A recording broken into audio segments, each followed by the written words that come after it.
So what's up, kamusta? Ayos ba tayo dyan? So nandito tayo ngayon sa may Microbike San Rafael branch para sa update natin dito sa motorcycle na to. Kung naghahanap ka ng underbone, murang motor at 110cc, baka ito na hinahanap mo. Ito yung Microbike EXU 110. So tara, alamin natin yung specification at yung presyo nito kung sulit nga ba ngayong 2025. So tara, samahan nyo ako, ayos na ayos siya. I got big dreams, I'ma do big things. Yeah, you see me on the big screen looking so clean. I don't move slow, I move fast, right past anybody taking life for granted, yeah, that's too bad. I'd be grateful for everything that I have. You only got this life, you don't get it back. Make the most of it, become the best that I can. Everybody look at me, I got a plan. You gotta work hard, play hard, do it from the start. Cause how you do anything is everything. So yun na nga, nandito ulit tayo sa may Microbike San Rafael branch. Update vlogs para dito sa motorcycle na to. Baka ngayong 2025 naghahanap kayo ng underbone, sulit na motor, mura at 110cc. And then tipid din sa gasolina. Ayan. So kasi 110cc lang din to. And then sa gas consumption, sulit din ang isang to. Tapos maporma din. So tara, walk around na natin. Dami na naman nating satsat. Tingnan na natin. Check na natin to. Ayos yan.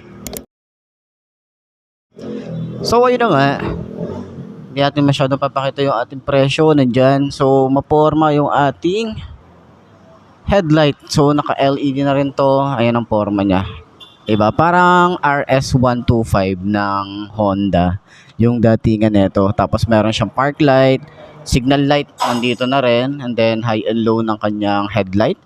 And maporma din yung ating side view dito. Si Mingming na naman. So ayan, meron tayo ritong telescopic fork. Maganda rin yung ating paint job. Ayan, so glossy finish naman yan. And then meron din tayong maporma din yung ating front fender. Ayan. Tapos flexible din yung ating front fender, yung plastic niya. So hindi siya ganun kalutong. Yan, makikita nyo naman yan paano yung itsura ng ating plastic na ginamit dito. Ayan.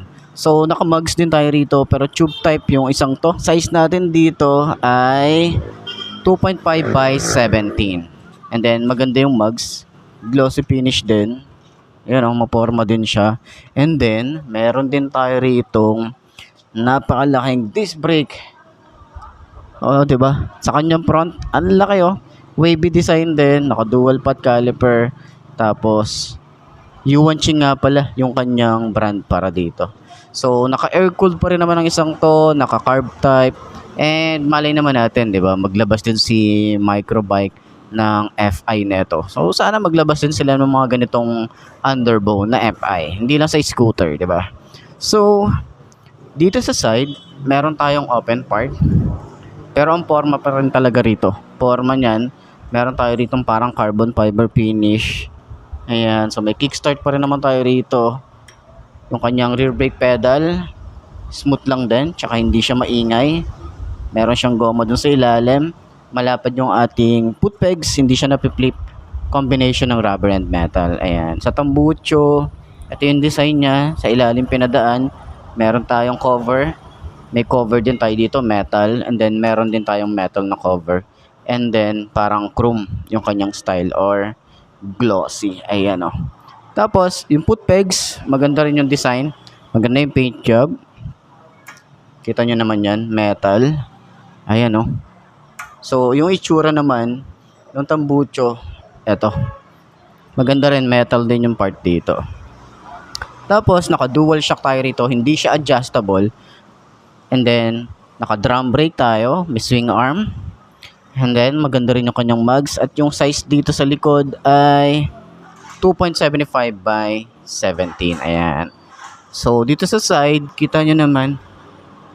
Diba? May Microbike tayo rito. Minimalist yung ating decals. Meron din decals doon. Tsura natin dito. Sa upuan, gusto ko yung upuan niya. Sobrang lambot. Ganito yung masarap na upuan sa long ride eh. Ayan, tingnan nyo naman. Diba? Hanggang dito sa OBR natin is makapal din yung foam na ginamit. Meron tayong compartment dito. Wala nga lang tayo rito helmet hook. Ayan. So may compartment din naman tayo rito. Dito rin yung ating lagay ng battery. So kahit papaano, meron tayong lagayan ng mga maliliit lang na gamit, mga basic tools pwede natin dito. Tapos ito yung gas tank niya. So wala yung takip. Baka tinago nila. Ayan. So ganyan yung tsura. Sana dito meron tayo ritong rubber, no, para at least hindi siya nagagasgas. Sayang yung paint eh. Medyo maalikabok lang, okay? So pagpasensyahan nyo na. So ayan, sa grab bar para siyang binalot na carbon fiber finish. 'Di ba? Yan yung itsura niya, yung datingan. Okay. Sa taillight, meron tayo ritong bulb type, tapos signal light din. Maganda yung mga ganito eh. Mas trip ko yung ganito kasi yung mga nakausli. Kasi yung mga nakausli, madalas na sasagi sa parking. Yan. Yan yung mga concern natin. So, meron tayo ditong reflector. And then, maganda rin yung kanyang fender. Yung lagay ng plate. Tapos, meron tayo ritong chain cover. Yung ating sprocket size dito ay 36T. And naka-dual head shifter tayo rito. And, sana dito sa mga side stand is meron din silang side stand kill switch para sa mga ganitong underbone. Madalas kasi nakakalimutan talaga tong itaas, so medyo delikado yan. So sa handlebar is naka upright position tayo rito.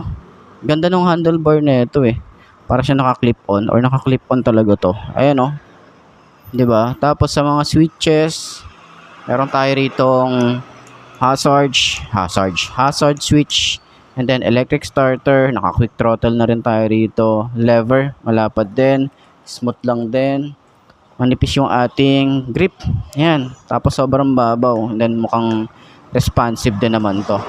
Dito naman sa side is naka semi-automatic tayo rito, meron tayong park light, headlight, high and low, wala tayong flasher dito, signal light, busina, and then choke. Ayan. Kasi nga carb type ang isang to.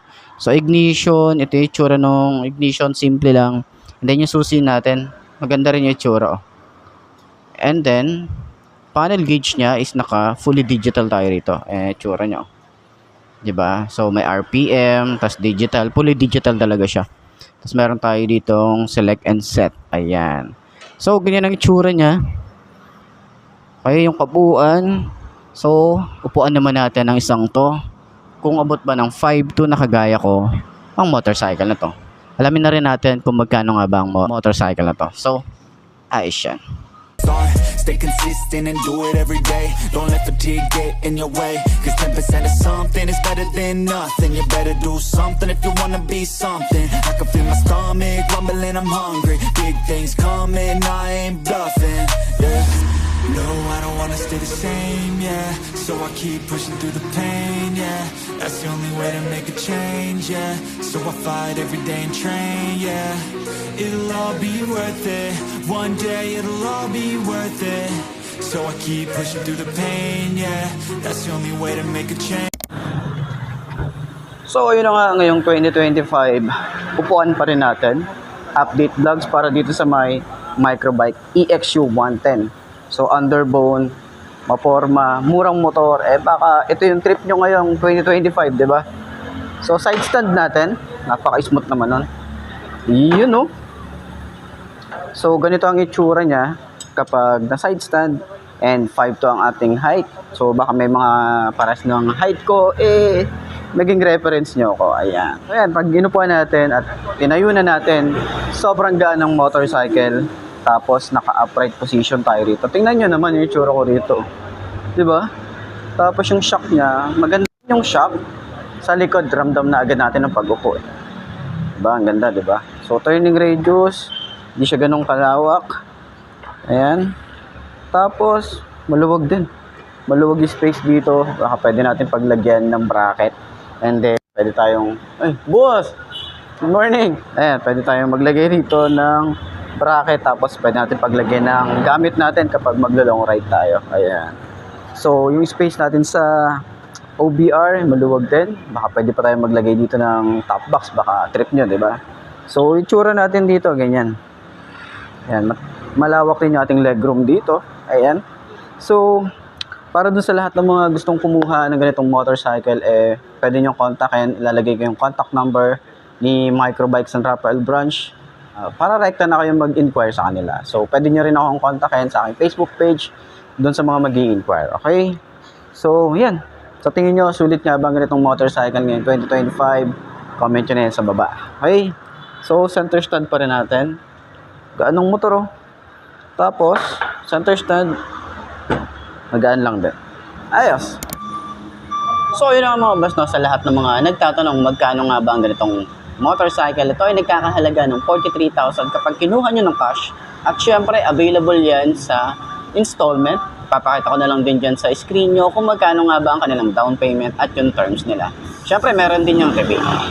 At ayun na nga, sa lahat ng mga nakagamit na ng ganitong motorcycle, baka pwede nyo i-share dyan sa comment section kung ano nga ba yung mga naging experience nyo sa motorcycle na to. Ayos na ayos yan, di ba?